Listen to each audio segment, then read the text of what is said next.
여러분 안녕하십니까? 정호연 세무사입니다. 예, 성철수입니다. 네, 5, 6월은 종합소득세 신고 기간이죠. 그래서 네. 5월, 6월 2회에 걸쳐서 신고와 관련된 얘기 나눠보도록 하겠습니다. 그래서 코로나 얘기가 나와서 일단 뭐 각종 뭐 정부에서 지원 대책을 마련하고 있잖아요. 맞습니다. 그래서 일단 세무적으로 보면은 종합소득세 신고는 그대로 5, 6월에 하고 예. 그 납부를 3개월 연장해서 8월까지로 유예를 해준다. 예, 예. 유예를 해준다. 예외는 그러니까 납부 면제가 아니고요. 예외를 해준다라는 네. 발표가 있었습니다. 아직 확정은 되지 않았습니다만은 예. 그렇게 될 것 같고요. 예. 그리고 뭐 노무적으로 보면은 우리 이제 뭐 경영 악화로 인해서 직원들을 고용 유지하면서 뭐 근로 시간을 단축하거나 또 뭐 업무 일수를 줄인다거나 하는 경우에 일정 금액을 이제 인건비를 지원해 주는 제도 예. 있고 예. 그리고 뭐 예, 신청하신 분 많더라고요. 예. 네, 그리고 며칠 전에 제가 들은 바로는 그 국민연금도 원래는 뭐 경영 악화 등으로 인해서는 납부 예외를 안 해줬는데 특별히 이번에는 3개월간 납부 예외를 해준다. 예외니까 납부를 하지 않아도 된다는 거거든요. 오. 그런 내용도 소득이 감소했을 경우에 그런 네. 내용도 있으니까 뭐 관벌대 노무사나 이런 분들 통해서 한번 확인하시는 것도 좋을 것 같습니다. 예. 이게 좀 사회 전체가 어렵다 보니까 이번 신고는 좀 공격적으로 할 수 있지 않을까. 공격적이라는 것이 조금 뭐 소득률이라든지 네. 이런 부분을 조금 신경 덜 쓰고 이렇게 뭐 이렇게 해줘도 그냥 지나가지 않을까 이렇게 좀 쉽게 생각하실 수가 있는. 예, 그런 분들도 계신 것 같아요. 근데 제 생각은 조금 다른 게 우리가 신고가 이제 이번에 들어가면 결과적으로 이 신고가 잘 됐는지 못 됐는지를 과세 당국에서 판단하는 거는 올해 뭐 가을 이후에 또 조사 같은 경우는 내년 정도 이렇게 선정이 될 텐데 예, 우리 이제 10월 이후. 예, 그때는 또 상황이 좀 달라질 수가 있는 거고요. 어떻게 될지는 모르겠습니다만은 그래서 결과적으로는 뭐 세수는 확보가 돼야 되고 그렇다 그렇죠. 보면 안 하던 작업을 할 수는 없는 거거든요. 그렇죠. 그렇게 되면 결국 좀 더 타겟을 좀 타이트하게 설정을 해서 과감하게 또 과세 당국에서 이제 액션을 취할 수 있지 않을까라는 생각을 좀 해봅니다. 자, 그러면 이제 소득세 본론으로. 관련해서 네. 이제 본론으로 들어가 보도록 하겠습니다.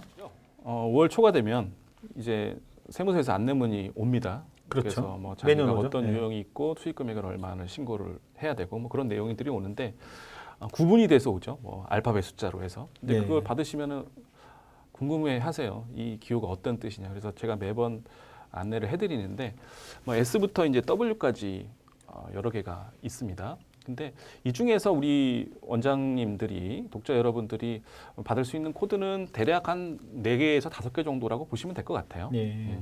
뭐냐면 첫 번째 이제 S 유형인데요. 이건 단순하게 성실신고 대상자라는 겁니다. 우리가 수익 금액이 5억 이상인 경우에는 성실신고 대상자에 해당이 되죠. 그리고 저번에 한번 말씀드렸지만 한간에 뭐 3억 5천으로 내려간다 이런 얘기가 있었는데 전혀 근거 없는 얘기다. 그래서 계속 5억 원으로 기준이 유지된다라는 네. 거 알려두시면 되고요.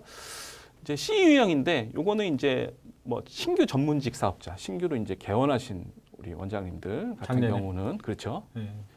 19년도에 그런 분들은 C 유형으로 올 수가 있다. 그리고 먼저 금융소득이 있는 분들은 Z라는 유형으로 옵니다. 그래서 우리가 이자 배당을 우리가 금융소득이라고 하죠. 그 소득이 2천만 원 초과하는 경우에는 이제 종합소득세 합산과세가 되기 때문에 그런 분들은 Z라는 표시로 해서 안내문을 받으실 테고요.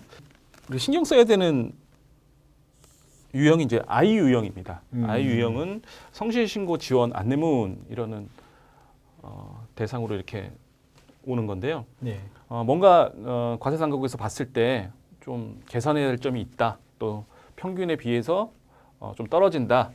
다시 한번 신고할 때 주의를 기울여 달라라는 내용인데 신경 쓰이는 거네. 네, 요 안내문을 받으면 한 번쯤은 이제 담당 세무사님과 상의를 해서 네. 제대로 신고가 되고 있는지 한번 검토를 해볼 필요가 있고요. 그러면 구체적인 항목들을 표시를 해주거든요. 그래서 예. 어떤 내용인지 한번 보실게요. 예. 우리 독자 여러분이 받을 수 있는 대표적인 유형 4가지만 추려 왔습니다. 예. 그 첫 번째가 소득률 저조 안내라는 항목인데요. 예.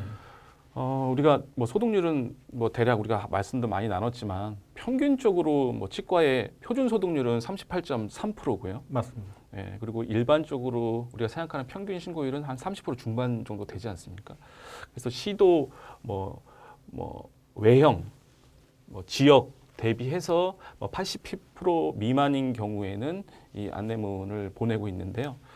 보통 이제 30% 중반 생각하시고 거기서 이제 좀 떨어지신다 하면 또 많이 떨어지신다라고 하면은 이런 내용을 받으실 수가 있다. 그래서 신고하실 때 비용이라든지 그런 부분 신경 써서 튀지 않도록 하시는 게 가장 좋겠죠. 네. 뭐 이를테면 내가 있는 지역이 임대료가 특히 비싸고 예를 들어서 이런 걸 받았어. 그러면 어떻게 하면 좋을까요? 실제로 뭐 매출 대비 소득 지출이 많아서 소득률이 떨어지는 거야. 그럼 어떻게 할 수 있겠습니까? 그러니까 원장님들은 네. 이제 그걸 상당히 그러니까 네. 그러시더라고요. 그런데 또 맞추고 싶은 네. 괜히 또 그래서 이제 경비의 질이라는 것도 있어요. 경비의 질이 있는데 우리가 고정비와 변동비를 좀 생각할 필요가 있습니다. 그렇죠.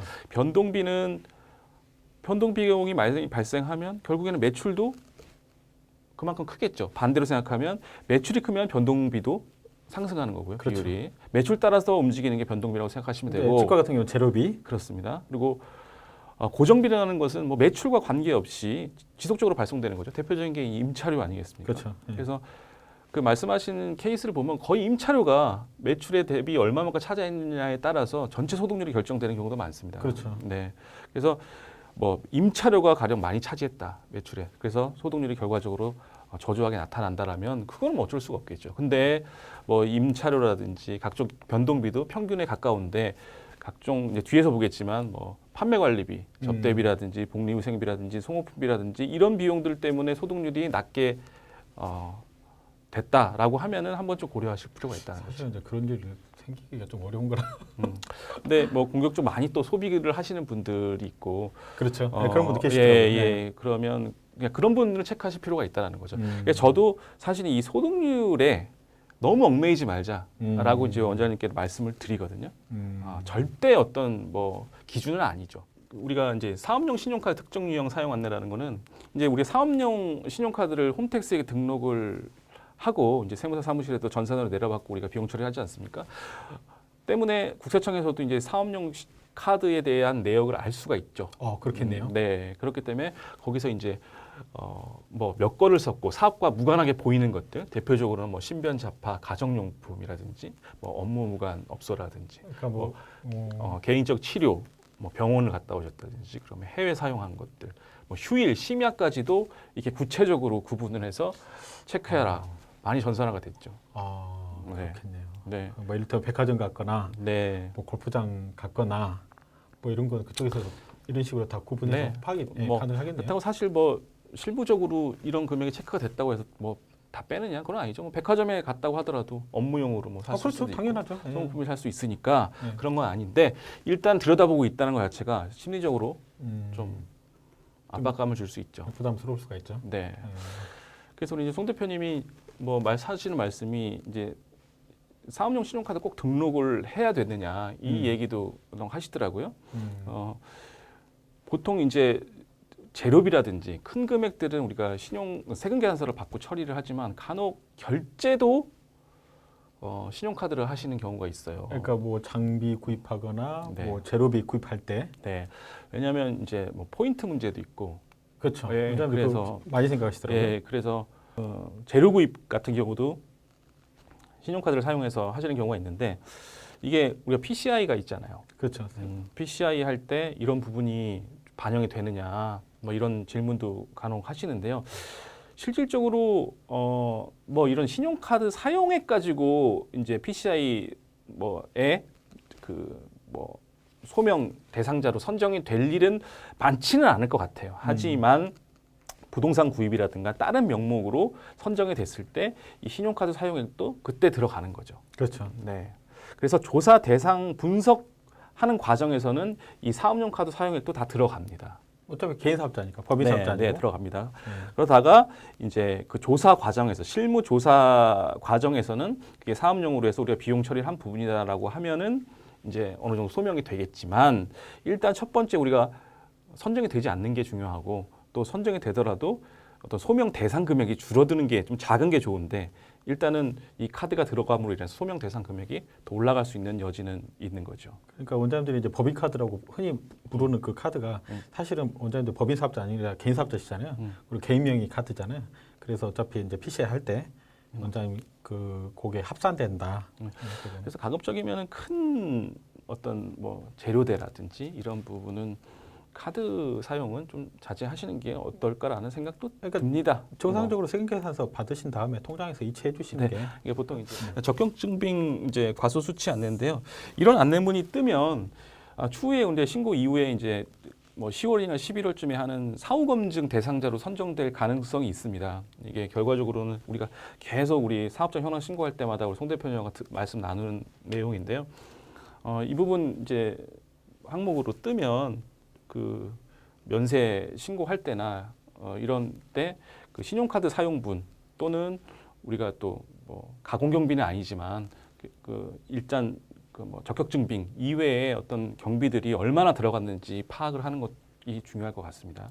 그러니까 이제 이런 거죠. 이게 이제 원래 나온 거는 가공 경비 이거 계산한 거 아니냐 이걸 이제 의심하는 그런 항목 중에 하나인데, 그러니까 제가 생각할 때 이제 똑같은 말씀 반복이 될 수가 있는데, 그러니까 치과가 이제 그 대부분 이제 부가세 면세 사업자시지 않습니까? 그러다 보니까 이제 세무사 사무실에서 과세 사업자면 매입세 카드 매입세 공제를 받기 위해서 그거 별도 구분해서 입력을 해요. 근데 이제 치과는 공제를 안 받으니까 그냥 일반적으로 입력을 해버린단 말이죠. 실익이었기 때문에 일반적으로 그렇죠. 입력하는 거죠. 그러다 보니까 그래서 제가 말씀드리는 게 그 기장을 반드시 치과 잘하는 세무사 사무실에 맡겨야 된다고.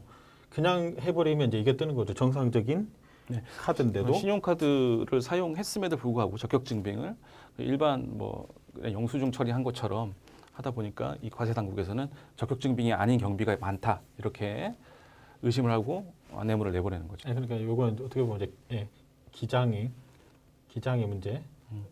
그래서 사실은 이제 세무사 사무실 어느 어떤 세무사 사무실 선택하느냐 굉장히 중요할 수 있다. 다시 한번 강조드립니다.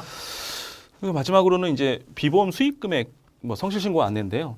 뭐 검토해 보니까 동종업계 대비해서 비보험 수익 금액이 낮다. 뭐 이런 안내문도 계속 나오는 것 같습니다. 하지만 이제 많이 변했는데 상황이 현금융수 의무화도 생기고 해서 많이 변했는데 아직까지도 좀 약간 이 부분은 좀 올드한 분석 아닌가라는 생각이 들고요. 네.